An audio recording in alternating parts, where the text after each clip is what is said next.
ইউটিউবে সার্চ করলাম যে রঙিন মাছ বিষয় বা এই মাছগুলো কীভাবে কোথায় রাখা যায়, কীভাবে চাষ করা যায়, মানে অনেক বেশি করা যায়। তবে সার্চ দিয়ে আমি একটা ভিডিও পাই, আমি সেইখানে দেখি এই মানে এইভাবে হাউস করছে, সিমেন্টের হাউস করছে, ওইখানে মাছগুলো রাখছে।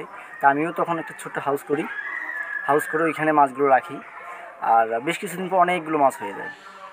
তারপরে থেকে আমার আগ্রহ আরও বেড়ে যায়, আরও একটা একটা করে হাউস মানে বাড়াইতে আসি, মাছও বাড়তেছে, আমি হাউস বাড়াইতেছি। মাছই অটোমেটিক মানে বলতেছে আমাকে হাউস দিতে হবে, জায়গা দিতে হবে, জায়গা তো কম, ওই কম জায়গাতে অত মাছ রাখা সম্ভব। নীলফামারী এক দোকান থেকে মাছের রঙিন মাছের দোকান আছে, ওইখান থেকে প্রথম অবস্থায় শখের বসে মিক্স গাপ্পি 12 কি 13 পিস মাছ নিয়ে আসছিলাম। আনার পর বালতিতে, আমার তো তেমন কিছু ছিল না তখন, বালতিতে আমি মাছগুলো রাখছি।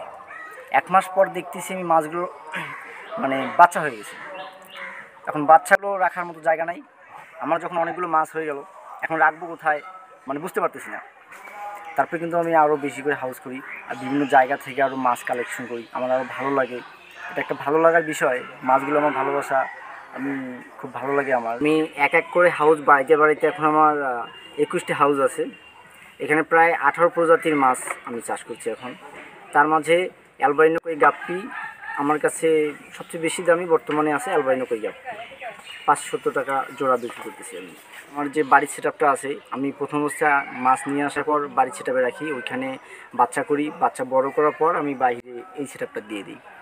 আর এখান থেকেই আমি সেল করি। আর বিভিন্ন জায়গা থেকে আনা আমার রেড টেল প্লাটিনাম রামবুইয়ার এটা নিয়ে আসছিলাম বিরামপুর এক ভাইয়ের কাছ থেকে, খামারি ভাই, উনি খুব বড়, দিনাজপুরে এক বড় খামারি ভাই আছে বিরামপুরে, ওনার কাছে নিয়ে আসছি। আর সেম টু সেমভাবে আমি মাছগুলো প্রোডাকশন করে কাস্টমারদের কাছে দিয়ে দিচ্ছি।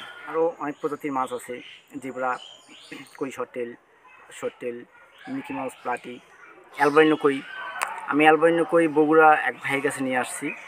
ওইখান থেকে আনার পর আমি আমার ওই ছোট্ট হাউজে রাখি। ওইখান থেকে মানে প্রথম হচ্ছে 5 জোড়া মাছ নিয়ে আসি আমি অ্যালবাইনো কইটা, নিয়ে আসার পর অনেকগুলো বাচ্চা করি, সেইখান থেকে আমি বড় হাউজে রাখছি। এইখান থেকে আরও বাচ্চা হয়েছে, এগুলো সেলযোগ্য।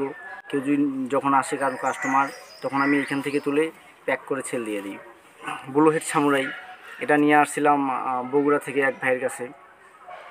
এটাও আমি প্রথম অবস্থায় বাসায় সেটআপে রাখি, তারপরে ধীরে ধীরে বাচ্চা, মানে সবগুলো একইভাবে আমি মাছগুলো সেল করছি বা প্রোডাকশন করছি, একই সিস্টেমের সব। আমার মাছগুলোকে আমি বাজারে নর্মালি ভাসমান ফিড পাওয়া যায় মাছের, ওই ফিডগুলো আনার পরে ছোটো মাছগুলো তো বড় ফিড খাইতে পারে না, আমি ওই মেশিনে গুঁড়ো করে নিই।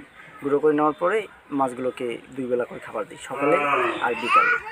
আর যেগুলো আমার কই কাপ আর কমেট কাপ আছে, এই কই কাপ আর কমেট কাপের জন্য আমি এই বড় ফিডগুলোই খাওয়াই, গুঁড়া করি না, ডাইরেক্ট আনি দিয়ে দিই। আমি আমার এই মাছগুলো 2টা মাধ্যমে সেল করে থাকি, একটা হচ্ছে অনলাইনের মাধ্যমে, আর একটা হচ্ছে আমাদের অ্যাকোরিয়াম ব্যবসায়ী আছে আমাদের নীলফামারী শহরে, সৈয়দপুরে আছে।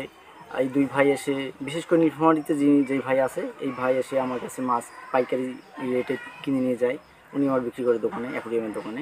আমার এখানে এখন মানে মোটামুটি 4 লাখ বা 4 লাখ, 4.5 লাখ টাকার মতো মাছ এখন স্টকে আছে।